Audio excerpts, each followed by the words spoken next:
Hello everyone, उम्मीद करता हूँ आप सबकी तैयारी बहुत अच्छी चल रही है। और कुछ दिन से जो रिपीटेड क्वेश्चन आ रहे हैं मेरे पास, मैं उनको एक एक करके वीडियोस के थ्रू आपके साथ कन्वर्सेशन में लेके आऊँगा। देखिए, कमेंट्स में बहुत सारे जो क्वेश्चन आते हैं उनकी रिप्लाई मैं दे देता हूँ, बट बहुत सारे क्वेश्चन ऐसे होते हैं जिनको जनरलाइज फॉर्म में आंसर देना पड़ता है, जिनको थोड़ा सा एक्सप्लेन करके आंसर देना पड़ता है। और छोटी छोटी चीज़ें ऐसी होती हैं जो मैसेज में हम कई बार मिस इंटरप्रेट कर लेते हैं, और जब हम फेस टू फेस अब बात करेंगे तो हम चीज़ें डिटेल में समझेंगे किस चीज़ का क्या इम्पैक्ट आपके इंटरव्यू पैनल में आपकी बातों का आता है। तो आज हम देखेंगे कि इंटरव्यूज़ जब आपके होते हैं, पीएसयूज़ के होते हैं, कोई भी पीएसयू हो, मैं आज जनरल बात करूंगा, और उस पर्टिकुलर पीएसयू में जब आप इंटरव्यू पैनल में बैठे हैं तो क्या चांसेस हैं कि आप मिस्टेक कर देंगे और क्या चांसेस हैं कि आपको बहुत अच्छे मार्क्स मिलेंगे। देखिए, मैं आपको एक बहुत अच्छा एग्जांपल देता हूँ। जब मैं ओएनजीसी का इंटरव्यू में बैठा था तो मेरा इंटरव्यू थोड़ा सा ख़राब हुआ था, बट इतना ख़राब नहीं हुआ था कि वो मुझे बेसिक मिनिमम मार्क्स भी ना दे। आउट ऑफ 15 उन्होंने मुझे 9 नंबर दिए थे, और 9 बेसिक रिक्वायर्ड मार्क्स थे कि आप इंटरव्यू पैनल से जो आपका इंटरव्यू राउंड है उससे बाहर ना हो जाए, क्योंकि मिनिमम रिक्वायर्ड मार्क्स आपको हर पीएसयू के इंटरव्यू में चाहिए। तो जनरली जब किसी को नहीं लेना होता है तो पीएसयू में के इंटरव्यू पैनल में जो लोग बैठे होते हैं वो ऐसा करेंगे कि आपको मार्क्स कम देंगे ताकि आप आउट हो जाए। हालांकि मेरे गेट में रैंक 16 थी, इस चक्कर में बहुत ज़्यादा बेनिफिट मेरे को मिला, क्योंकि 85% वेटेज आपका गेट स्कोर का हो जाता है, क्योंकि हाँ 65 होता है, 20% वेटेज आपका 60% वेटेज आपका ओएनजीसी में आपके गेट स्कोर का होता है, और 25% वेटेज आपका जो ग्रेजुएशन है या पोस्ट ग्रेजुएशन है उसका होता है। वो ऑलमोस्ट सबको बराबर मिलता है। जिन लोगों ने बीटेक की है और मिनिमम 60% मार्क्स है उन सबको 20 नंबर मिलेंगे। तो इस टाइप से आपकी ग्रेडिंग चलती है। तो ओवरऑल जो इफेक्ट है वो गेट मार्क्स का बहुत ज़्यादा आ जाता है। वहीं पर अगर मेरा पीएसयू में जो मार्क्स मिले थे, 9 नंबर मुझे मिले थे, उसकी जगह 14 या 15 मिलते तो मेरी रैंक शायद 16 होने के बजाय अगर 100 या 150 के अराउंड होती तो भी मेरा सिलेक्शन हो जाता।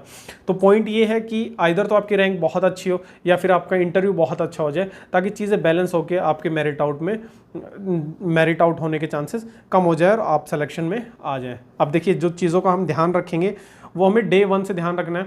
ऐसा कभी नहीं होगा कि आप इंटरव्यू से 10 दिन पहले चीज़ें संभालेंगे। जो बहुत सारे कोचिंग इंस्टीट्यूट के इंटरव्यू गाइडेंस प्रोग्राम होते हैं, उन पर्टिकुलर प्रोग्राम्स में आपको टैक्टिक्स सिखाए जाते हैं, बट वो टैक्टिक्स आप ग्रैप्स करेंगे, फिर वो आपके नेचुरल फ्लो में आएगा और फिर आप उसको प्रेजेंट करेंगे। ये बहुत डिफिकल्ट हो जाता है अनलेस कि आप 5 to 6 मॉक इंटरव्यूज़ नहीं दे देते हैं। ठीक है, चलिए स्टार्ट करते हैं कि इन चीज़ों को हमें डे 1 से जब हम तैयारी स्टार्ट करिए तब से हमें ध्यान रखना है। ठीक है, और किन चीज़ों का बहुत ज़्यादा इफेक्ट पड़ता है। सबसे पहली चीज़ जो मोस्ट इंपॉर्टेंट आपके इंटरव्यूज़ में देखी जाती है कि आपका एटीट्यूड क्या है। जब आपको कोई सिचुएशन दी जाती है या कोई क्वेश्चन दिया जाता है तो आप उनको किस तरीके से हैंडल कर रहे हैं। देखिए, हैंडल करने का तरीका कि आप घबरा जा रहे हैं, कि आप बहुत ज़्यादा पैनिक कर गए हैं कोई भी क्वेश्चन आपको नहीं आता तो, या फिर आप बहुत ज़्यादा एक्साइट हो गए हैं अगर आपको क्वेश्चन बहुत अच्छे से आता है तो। देखिए, दोनों ही सिचुएशन बहुत बेकार है। आपको इंटरव्यू पैनल में जब आप बैठेंगे, किसी भी पीएसयूज़ के जब आप इंटरव्यू में जा रहे हैं, तो पैनल में आपसे अगर 10 क्वेश्चन पूछे जाते हैं तो आउट ऑफ दीज 10 क्वेश्चन ज़रूरी नहीं कि आपने 10 के 10 आंसर दिए या मोर देन 7 आंसर दिए या मोर देन 8 क्वेश्चंस के आंसर दिए तो ही आपका सिलेक्शन होगा, या फिर तो ही आपको बहुत अच्छे मार्क्स मिलेंगे। आपको अच्छे मार्क्स 3 क्वेश्चन का जवाब देने के बाद में मिल सकता है, आपको अच्छे मार्क्स 5 क्वेश्चन के जवाब देने के बाद में मिल सकता है। अब वो जवाब आपने किस तरीके से दिए हैं, वो जानबूझ के, मान लो आपसे 5 क्वेश्चन पूछे गए और आपने 5 के जवाब दे दिए एकदम करेक्ट, और उसके बाद उन्होंने 6ठा क्वेश्चन पूछा, जानबूझ के वो ऐसे क्वेश्चन पूछेंगे कि आपको आंसर ना पता हो। ठीक है, क्योंकि 5-6 क्वेश्चन जब वो आपसे कर चुके होंगे तब तक वो ये सब कुछ जान चुके होंगे कि आपका बैकग्राउंड क्या है, आपका टेक्निकल स्किल कितनी है, आपकी पर्सनल जो आपने खुद की एबिलिटीज़ डेवलप की हैं वो कितनी है। तो श्योरली अगर आपने 5-6 क्वेश्चन बहुत अच्छे से जवाब दे दिए तो एक आध क्वेश्चन तो ज़रूर वो ऐसे फेंक के मारेंगे जो कि आपको नहीं आते होंगे। अब जो क्वेश्चन नहीं आता है उसको हैंडल करने का तरीका क्या है, आप कामली एकदम पेशेंसली उनकी चीज़ें सुन के और चीज़ें सोच समझ के जवाब दे रहे हैं, या फिर आप रैंडमली कुछ भी जवाब दे रहे हैं कि सिर्फ मुझे जवाब देना है क्योंकि मैं इंटरव्यू में बैठा हूँ। ऐसा नहीं करना है, आपको शांत रहना है। आपको क्वेश्चन बहुत अच्छे से भी आता है तो भी आप शांति से पहले उनके क्वेश्चन को सुनेंगे और फिर सोच समझ के जवाब देंगे। और अगर आपको क्वेश्चन नहीं आता है तो भी आप शांति से सोचेंगे और डिसाइड करेंगे कि मुझे ये क्वेश्चन सॉरी बोल के नेक्स्ट क्वेश्चन पे जाना है, या फिर कुछ इसका पार्ट है जो मैं बता सकता हूँ with due permission of the interviewer. ठीक है, तो ये चीज़ आपको प्रैक्टिस में रखनी पड़ेगी। जब आप डे वन आप जब क्वेश्चंस की प्रैक्टिस कर रहे हैं तो रिलेट करो। बहुत सारे क्वेश्चन बहुत ही ईजी होते हैं, हम तो खुशी के मारे मिस्टेक्स कर देते हैं। ठीक है, तो ऐसा ही इंटरव्यू पैनल में होता है, जब क्वेश्चन इजी पूछे जाएंगे तो हम खुशी के मारे थोड़ा सा हड़बड़ा जाते हैं और अच्छे जो इजी क्वेश्चंस होते हैं इंटरव्यू पैनल के वो भी हम ख़राब कर देते हैं। तो ऐसा हम बिल्कुल नहीं करेंगे। ठीक है, और बहुत ज़्यादा टफ क्वेश्चन आपसे पूछ लिया जाता है तो हम पैनिक भी नहीं करेंगे, हम चीज़ों को शांति से हैंडल करेंगे, क्योंकि जो भी पोस्ट आपको मिलने वाली है आफ्टर गेट एग्ज़ाम वो बहुत अच्छी है और उसमें पैनिक होने का सवाल पैदा नहीं होता है। ठीक है, नेक्स्ट चीज़ जो आपके इंटरव्यूज़ में आपको बहुत हेल्प करती है या डिसाइड करती है कि आपको कितने मार्क्स मिलने वाले इंटरव्यू में, वो है कि आपका बैकग्राउंड क्या है। ठीक है, आप जब इंटरव्यू पैनल में पहुँचे हैं तो पूरी जर्नी आपकी क्या रही है, कि आप एकदम ग्राउंड लेवल से उठ के इंटरव्यू पैनल तक आ रहे हैं, या फिर आपके पास एक बेस बहुत अच्छा था, आपके पास गाइड करने के लिए लोग थे और फिर आप इंटरव्यू पैनल तक आए हैं। देखिए ऑफ कोर्स ये जो पार्ट है हर इंसान की, हर इंटरव्यूअर की सिंपैथी आपके साथ रहेगी, क्योंकि एक इस लेवल से उठ के अगर कोई इंसान इस लेवल पे आया है तो आई थिंक उसकी एफिशिएंसी बहुत ज़्यादा है। इंस्टेड कि अगर इस लेवल से उठ के इस लेवल पे आया है तो एफिशिएंसी, मैं ये नहीं कह रहा इस इंसान की एफिशिएंसी कम होगी, बट एफिशिएंसी इस इंसान की ज़्यादा होगी जो बहुत ही हम्बल बैकग्राउंड से आया है। ठीक है, इसका कहीं मतलब ये नहीं है कि आप बहुत हम्बल बैकग्राउंड से आए हैं तो आपको मार्क्स अच्छे मिलेंगे ही मिलेंगे। ठीक है, बट आपको एक चीज़ ध्यान रखनी है, अगर आप इस बैकग्राउंड से हैं, ठीक है, तो वो चीज़ें आपके अंदर ऑटोमेटिकली दिखेंगी। आप प्रिटेंड नहीं करेंगे कि मैं इस बैकग्राउंड से हूँ। फॉर एग्जांपल बहुत लोग ऐसा बोल देते हैं कि मेरा फैमिली बैकग्राउंड जो है वो फार्मिंग का है, या मेरा फैमिली बैकग्राउंड है वो अनएम्प्लॉयड टाइप्स हैं। वो आपको नहीं बोलना है, क्योंकि वो आपके ड्रेसिंग सेंस में, वो आपके बोलने के तरीके में, वो आपके आने जाने के तरीके में, वो आपके उनको विश करने के तरीके में, हर तरीके में वो दिखेगा। क्योंकि जो हैबिट्स आपकी बचपन से डेवलप हुई हैं ग्रेजुएशन तक, जिस एनवायरनमेंट में आप रहे हैं बचपन से, वो एनवायरनमेंट आप चेंज नहीं कर पाएंगे। उस एनवायरनमेंट से जो आपके अंदर चीज़ें आई हैं वो आप ओवर द नाइट चेंज नहीं कर पाएंगे। हाँ, बट अगर उस एनवायरनमेंट से जो एकदम हम्बल बैकग्राउंड आपका रहा है उससे आप निकल के अगर इंटरव्यू पैनल तक पहुँचे हैं, इसका मतलब ये है कि आपकी कॉम्पिटेंसी बहुत अच्छी है, आपकी ट्रेनेबिलिटी बहुत अच्छी है, आपको ट्रेन करके कुछ भी करवाया जा सकता है। ठीक है, तो ये चीज़ आप ध्यान रखेंगे कि ये चीज़ आप फेक नहीं करें, आपका जो बैकग्राउंड है आप क्लियरली प्रोजेक्ट करें। हाँ, अगर आपका बैकग्राउंड थोड़ा अच्छा है, काफ़ी अच्छे बैकग्राउंड से आप आते हैं, सिटी टाइप्स के बैकग्राउंड से आते हैं, तो भी वो एक नेगेटिव पॉइंट नहीं है। ठीक है, बट उस सिटी टाइप के एनवायरनमेंट में रह के उनकी जो एक्सपेक्टेशंस हैं वो थोड़ी सी बढ़ जाएंगी कि आपको अच्छा रहने का मिला, आपको अच्छा पढ़ाई लिखाई का साधन मिला, उसके बाद आपने अपने आप को कितना इम्प्रूव किया। आप ऑलरेडी इस लेवल पे थे तो आपने कितना परसेंटेज इंप्रूव किया, आप इस लेवल पे थे तो आपने कितना परसेंटेज इंप्रूव किया। ओवरऑल जो आपका बचपन जिस सिनेरियो में गुजरा है, आपकी ग्रेजुएशन जिस तरीके से हुई है, उस पर्टिकुलर एनवायरनमेंट से वो देखेंगे कि ड्यूरिंग द प्रिपरेशन आपने अपने आप को कितना परसेंटेज इंप्रूवमेंट दिया है।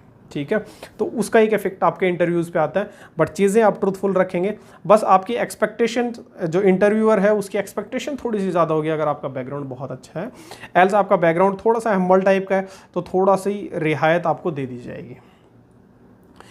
नेक्स्ट कि आपका लर्निंग जो एक्सपीरियंस रहा है, जो कई बार बोलते हैं कि कॉलेज का जो प्रोजेक्ट है उसका क्या रोल रहेगा, जो आपका जॉब है उसका क्या रोल रहेगा, या फिर आपने कुछ 2 महीने की ट्रेनिंग ली है, आपने 6 महीने की ट्रेनिंग ली है, कहीं पे इंडस्ट्रियल ट्रेनिंग ली है, तो इन सब पर्टिकुलर चीज़ों का रोल क्या रहता है। ठीक है, तो इनमें बहुत ही बेसिक चीज़ है जो मैं आपको बताऊंगा कि जब भी आप कोई फील्ड एक्सपीरियंस लेते हैं, देखिए आपका अगर जॉब है वो भी फील्ड एक्सपीरियंस है, आपका प्रोजेक्ट है वो भी फील्ड एक्सपीरियंस है, और आपका इंडस्ट्रियल ट्रेनिंग है वो भी फील्ड एक्सपीरियंस है। तो किसी भी टाइप के फील्ड एक्सपीरियंस के साथ अगर आप इंटरव्यू पैनल में जा रहे हैं तो फील्ड एक्सपीरियंस से रिलेटेड वो क्वेश्चंस डेफिनेटली पूछेंगे, 101% पूछेंगे, और जो भी लेटेस्ट होगा उससे पूछेंगे।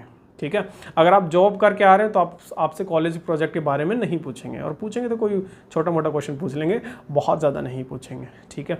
हाँ, उनका पूछने का टारगेट और उनका पूछने का ओवरऑल एरिया और उनका पूछने का जो कंक्लूजन वो ड्रॉ करना चाह रहे होंगे, वो सिर्फ ये देखेंगे कि किस पर्टिकुलर ऑर्गेनाइजेशन में, किस पर्टिकुलर सेक्टर में, किस पर्टिकुलर चीज़ में आपने कितना टाइम दिया है, और उस पर्टिकुलर टाइम से अगर आपने इतना टाइम दिया तो उससे आउटपुट क्या निकाला है, उस पर्टिकुलर ड्यूरेशन में आपने खुद को कितना अपग्रेड किया है, उस पर्टिकुलर ड्यूरेशन में आपने सामने वाली ऑर्गेनाइजेशन को कितना फ़ायदा दिलवाया है, उस पर्टिकुलर ड्यूरेशन में आपने अपना इंजीनियरिंग जो आपका प्रोफेशन है उसका कितना इस्तेमाल किया है, उस पर्टिकुलर ड्यूरेशन में आपने उस ऑर्गेनाइजेशन से क्या सीखा है, उस पर्टिकुलर ड्यूरेशन में आपकी पर्सनैलिटी कहाँ से कहाँ पहुँची है, ये सारी चीज़ें देखेंगे। अगर ये सारी चीज़ें आपकी बहुत अच्छी हैं कि आपने बहुत सारी चीज़ें सीखी हैं, बहुत सारा फ़ायदा ऑर्गेनाइजेशन को करवाया डायरेक्टली इनडायरेक्टली, ठीक है, मेंटेनेंस प्रोसेसेस में या फिर प्रोडक्शन प्रोसेसेस में, किसी भी तरीके से आपने अगर ऑर्गेनाइजेशन को कुछ फ़ायदा करवाया है, या किसी भी तरीके से आपने कुछ नया सीखा है, कुछ क्वालिटी डेवलप की है लीडरशिप टाइप की, या कोई और क्वालिटी आपने डेवलप करी है उस ट्रेनिंग में या उस प्रोजेक्ट में या फिर उस आपका फील्ड जो एक्सपीरियंस रहा है, तो बहुत अच्छा रहेगा। ये इंडिकेट करता है कि आपकी ट्रेनेबिलिटी बहुत अच्छी है। इन केस हम आप जो इंटरव्यूअर है वो आपको रिक्रूट करता है तो आप उनके ऑर्गेनाइजेशन के लिए बहुत हेल्पफुल रहेंगे। तो ये चीज़ आप में इन बिल्ड पहले से होती है। जनरली आपने देखा होगा बहुत सारे बच्चे होते हैं जो जहाँ अवेलेबल होते हैं, जहाँ प्रेजेंट होते हैं, वहाँ की चीज़ों में इन्वॉल्व होते हैं। तो जब आप जिस जगह हैं वहाँ इन्वॉल्व रहें। अगर आपने ट्रेनिंग की है तो उसमें इन्वॉल्व रहें कि क्या क्या चीज़ें सराउंडिंग में थी, क्या क्या वो सीख सकते थे, या आपने प्रोजेक्ट किया तो उसमें क्या चीज़ें थीं जो आपने इनोवेटिव की, क्या आपने इम्प्रूवमेंट्स के स्कोप रखे थे, क्या आपका थॉट प्रोसेस रहा उस ड्यूरेशन में। तो आप ध्यान रखेंगे कि ये बेसिक जो चीज़ें हैं, जो लर्निंग्स हैं, आपकी लेटेस्ट फील्ड एक्सपीरियंस है, उससे श्योरली क्वेश्चन आएगा, और उससे जो कंक्लूजन है वो यही रहेगा कि आपकी ट्रेनेबिलिटी कैसी है, ठीक है। तो आपके जो आंसर हैं वो इसी चीज़ के इनलाइन होने चाहिए। नेक्स्ट जो काफ़ी इंपॉर्टेंट रहता है कि आपके फ्यूचर गोल्स क्या है। कोई भी ऑर्गेनाइजेशन कभी भी एक ट्रेनिंग इंस्टीट्यूट नहीं बनना चाहेगा। मतलब कोई भी ऑर्गेनाइजेशन ऐसे किसी बंदे को रिक्रूट नहीं करेगा जो 6 महीने काम करेगा और फिर भाग जाएगा, या फिर साल भर काम करेगा और फिर भाग जाएगा। ऐसा इंसान जो रिक्रूट होकर आया उनके लिए डायरेक्ट फाइनेंशियल लॉस है और डायरेक्टली उनके लिए लाइबिलिटी है। तो वो कभी भी ऐसे इंसान को रिक्रूट नहीं करेंगे जिनका गोल ऑर्गेनाइजेशन के गोल से मैच नहीं होता हो सकता है आप बीपीसीएल के इंटरव्यू में बैठे हैं और आपके जो गोल्स हैं, आपकी जो पर्सनल एबिलिटीज़ हैं वो बीपीसीएल के कैलिबर से, बीपीसीएल के रिक्वायरमेंट से कहीं ज़्यादा है। आप बीपीसीएल को इतना चाहिए बट आपकी कैपेबिलिटीज़ और आपका जो एटीट्यूड है, आपकी जो क्वालिटीज़ हैं, स्किल्स हैं, वो बहुत ज़्यादा हैं। अगर ये गैप है तो ऑफ कोर्स आपको बीपीसीएल रिक्रूट नहीं करेगा। इसीलिए कई बार एचपीसीएल और बीपीसीएल इन टाइप्स के जो कंपनीज़ हैं वो जो टॉप रैंकर्स होते हैं उनको नहीं लेते हैं या फिर उनको सेकंड लिस्ट में डालते हैं, बिकॉज उनका कैलिबर थोड़ा सा वो मान के चलते हैं थोड़ा एक्स्ट्रा है और वो कहीं ना कहीं कोई और अपॉर्चुनिटी पे स्विच करेंगे और साल 6 महीने बाद वो आपकी कंपनी को छोड़ देंगे और फर्दर कहीं और चले जाएंगे। तो आपका जो गोल है वो ऑर्गेनाइजेशन के गोल से मैच करता है या फिर आपका कुछ इंडिविजुअल गोल है कि मैं साल भर यहाँ काम करूँगा फिर छोड़ के उसके बाद कहीं और स्विच कर लूँगा, या फिर मैं छोड़ के किसी एग्ज़ाम की और तैयारी करूँगा क्योंकि अभी मेरे पास पैसे नहीं है इसलिए मेरे को ज्वाइन करना है। ठीक है, तो आपके गोल हैं वो ऑर्गेनाइजेशन से मैच हो। ठीक है, अगर आपको आगे बढ़ना है, बहुत सारे बड़े बड़े काम करने हैं, अच्छे प्रोजेक्ट्स पे काम करना है, तो वो आपके ऑर्गेनाइजेशन के इनलाइन हो। अगर आपका मन है कि मुझे सिविल सर्विसेज तैयारी करनी है, इंजीनियरिंग सर्विसेज की तैयारी करनी है, तो क्यों करनी है? क्योंकि आपके दिमाग में कहीं ना कहीं होगा कि मुझे एक बहुत बड़ी टीम लीड करनी है और मुझे बहुत अच्छे अच्छे काम करने हैं। अब बहुत अच्छे अच्छे काम करने हैं, ऑर्गेनाइजेशन के हित में करने हैं और टीम लीड करनी है, वो आप बीपीसीएल, एचपीसीएल या ओएनजीसी, आईओसीएल में रह के भी कर सकते हैं। बस आपको जस्टिफाई करना पड़ेगा कि मैं ये देखता हूँ कि मेरा करियर ग्रोथ इस पर्टिकुलर ऑर्गेनाइजेशन में अच्छा हो जाए ताकि मेरी जो पोजीशन है उस पर मैं बहुत अच्छे अच्छे डिसीजन ले सकूँ, मेरे डिसीजन और मेरे एफर्ट से डायरेक्टली कंपनी को बेनिफिट हो सके। इस टाइप से आप अपना जो पर्सनल गोल है उसको इंक्लाइन करेंगे ऑर्गेनाइजेशन के गोल्स हैं। ठीक है, तो श्योरली आपको बहुत अच्छे मार्क्स मिलेंगे। एंड द लास्ट वन कि आप जो भी बात करेंगे ट्रुथफुल होके करेंगे और ट्रुथफुल चीज़ें आपकी ओवर द नाइट्स नहीं आएगी। ठीक है। तो ये सारी चीज़ें मैंने जो आपको बताई है, जब आप रात को सोते हैं पढ़ाई लिखाई करके, तो आप इमेजिन किया करो कि अगर मुझसे इंटरव्यू में इस टाइप के क्वेश्चन पूछे गए तो मैं क्या जवाब दूंगा। सेम चीज़ें आप फर्दर, क्योंकि मैक्सिमम आपके पास 15 या 20 क्वेश्चन होंगे जिस टाइप के क्वेश्चन आपसे पूछे जा सकते हैं इंटरव्यू में। अब उन 15-20 टाइप के क्वेश्चन को लेके आप डेली 1-2 क्वेश्चन के आंसर खुद फ्रेम करो रात को सोते वक्त। अब जब आप खुद से फ्रेम करने की कोशिश करेंगे रात को सोते वक्त उन क्वेश्चंस को, उनके आंसर को, तो धीरे धीरे आपके आंसर में और आप क्वेश्चंस जो खुद से सोच रहे हैं उनमें अपने आप रिफाइनमेंट आएगा। तो फाइनली जब आप मॉक इंटरव्यूज़ देंगे और उसके बाद आप फाइनल इंटरव्यू में बैठेंगे तो श्योरली आपके मन में हड़बड़ाहट बिल्कुल भी नहीं होगी। हाँ, मेरे एक सजेशन रहेगा कि जैसे ही आपका किसी PSUs का, UPSC का, इंजीनियरिंग सर्विसेज का, किसी भी पर्टिकुलर चीज़ का इंटरव्यू आता है तो आप 3 से 4 मॉक इंटरव्यूज़ ज़रूर दें। मॉक इंटरव्यूज़ का बेनिफिट ये होता है कि मैं अगर यहाँ बैठा हूँ और सामने किसी इंसान से बात कर रहा हूँ और मैं अनप्रिपेयर्ड हूँ या फिर मैं इस सिचुएशन के हैबिचुअल नहीं हूँ, तो एक्चुअल में जब मैं बोलना चाह रहा हूँगा और जो मैंने बोला उनमें बहुत डिफरेंस होगा।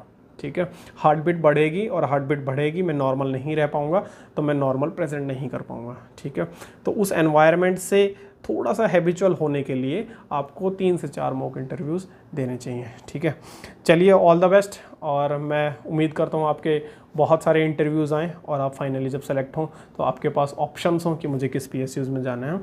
ऐसी मैं उम्मीद करता हूँ। चलिए ऑल द बेस्ट।